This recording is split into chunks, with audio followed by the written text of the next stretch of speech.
Assalamualaikum warahmatullahi wabarakatuh. Selamat berjumpa kembali pada mata pelajaran PPKN bersama saya, Ibu Devi Amelia Karlina Sari.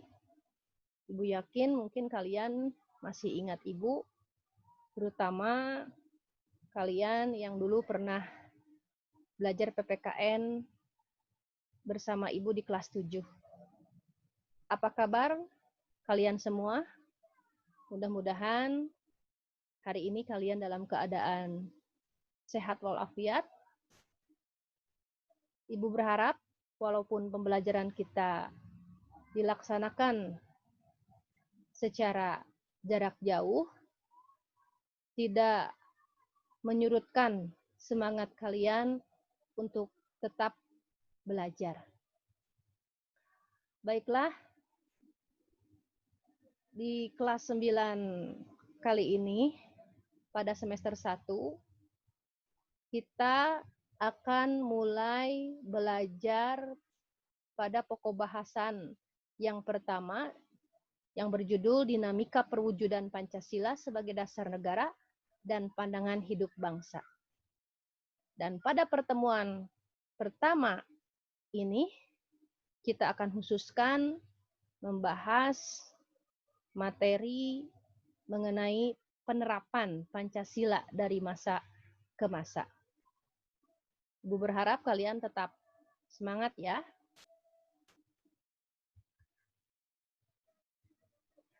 Adapun tujuan pembelajaran kali ini, diharapkan setelah kalian mempelajari materi ini, kalian dapat menganalisis upaya-upaya apa saja yang merupakan penyimpangan terhadap nilai-nilai Pancasila pada masa awal kemerdekaan, pada masa Orde Lama, pada masa Orde Baru, sampai pada masa Orde Reformasi saat ini.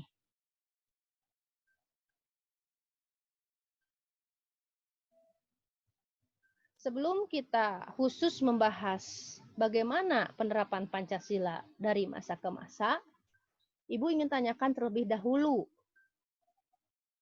Hal ini Ibu yakin sudah kalian pahami karena sudah pernah dipelajari sewaktu kalian belajar di kelas 8. Nah, tentang apa itu? Tentang kedudukan Pancasila bagi bangsa Indonesia. Apa kedudukan Pancasila bagi bangsa Indonesia? Apakah kalian masih ingat? Tentu saja masih ingat. Kedudukan Pancasila bagi bangsa Indonesia, salah satu atau beberapa di antaranya adalah Pancasila itu sebagai dasar negara, Pancasila itu sebagai pandangan hidup bangsa. Apakah tahu maknanya dari kedua kedudukan Pancasila tersebut? Pancasila sebagai dasar negara itu artinya bahwa Pancasila menjadi dasar yang digunakan untuk mengatur kehidupan negara. Apa maksudnya? Maksudnya misalnya dalam hal menentukan bentuk negara kita apa? Kesatuan. Bentuk pemerintahan kita apa? Republik. Sistem pemerintahan kita apa? Presidensil. Itu semuanya jelas-jelas sesuai dengan nilai-nilai Pancasila. Jadi kalau dirubah itu artinya sudah terjadi penyimpangan terhadap nilai-nilai Pancasila. Begitu juga mengatur bagaimana presiden memerintah, bagaimana menteri memerintah, itu semuanya harus didasarkan pada nilai-nilai Pancasila. Tidak boleh menyimpang dari nilai-nilai Pancasila. Karena Pancasila sekali lagi sebagai dasarnya. Nah, sedangkan Pancasila sebagai pandangan hidup bangsa, apa artinya? Atau maknanya? Maknanya bahwa Pancasila oleh bangsa Indonesia dijadikan sebagai pedoman, petunjuk bagaimana berperilaku, berbuat dalam kehidupan sehari-hari. Harus sesuai dengan nilai-nilai Pancasila. Misalnya bahwa sesuai dengan sila pertama bahwa masyarakat Indonesia itu harus beriman, bertakwa kepada Tuhan. Itu harus dijalankan, harus diaplikasikan dalam kehidupan sehari-hari. Jadi artinya kalau ada masyarakat Indonesia yang tidak bertuhan, jelas itu telah menyimpang sila pertama misalnya. Dan masih banyak contoh-contoh lainnya.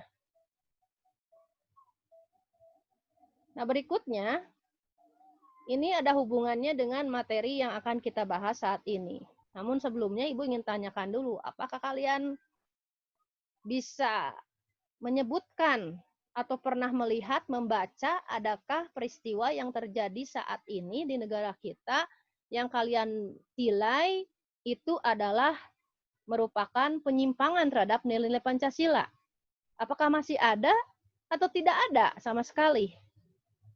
Nah, jawabannya ternyata saat ini masih terjadi peristiwa-peristiwa dalam masyarakat yang merupakan penyimpangan terhadap nilai-nilai Pancasila. Apa saja contohnya? Nah, di sini kalian bisa melihat ada dua gambar.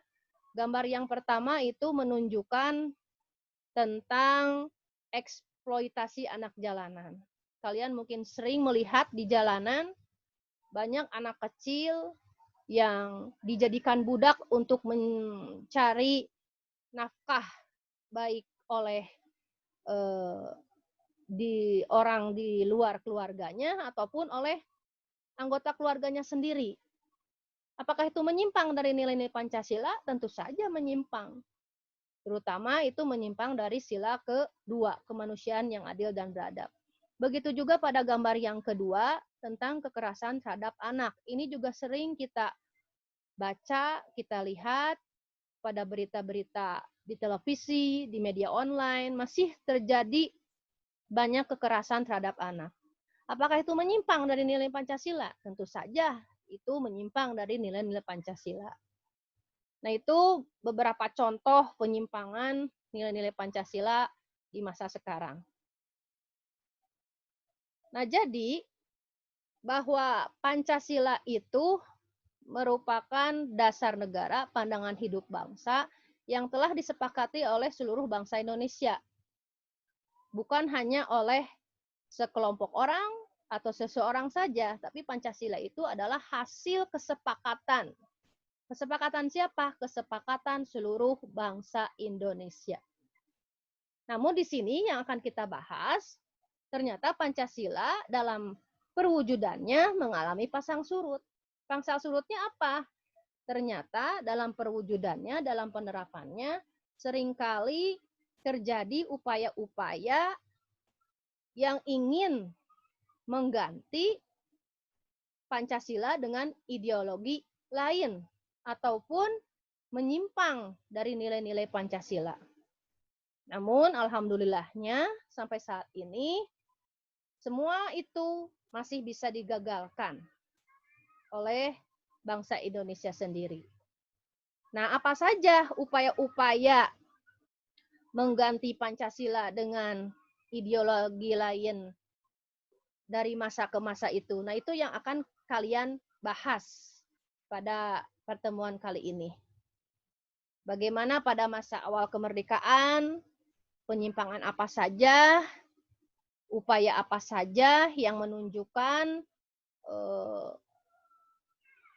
penyimpangan terhadap nilai-nilai Pancasila. Begitu juga pada masa Orde Lama, Orde Baru, sampai masa reformasi sekarang, penyimpangan apa saja yang tercatat dalam sejarah itu pernah terjadi. Yang menunjukkan bahwa Pancasila dalam penerapannya menghadapi berbagai masalah dari masa ke masa. Mulai dari masa awal kemerdekaan, Orde Lama, Orde Baru, sampai Orde Reformasi sekarang. Itu saja mungkin yang bisa Ibu bahas hari ini.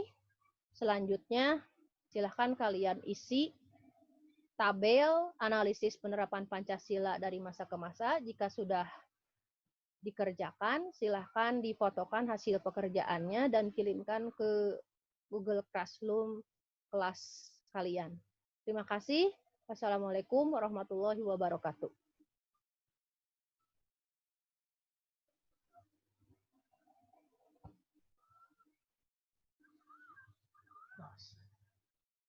Gimana? Ya, stop. Terus Ya. itu meni luk-lukan wae mana enak teh. Oh iya. Ngalok we ka handap jadi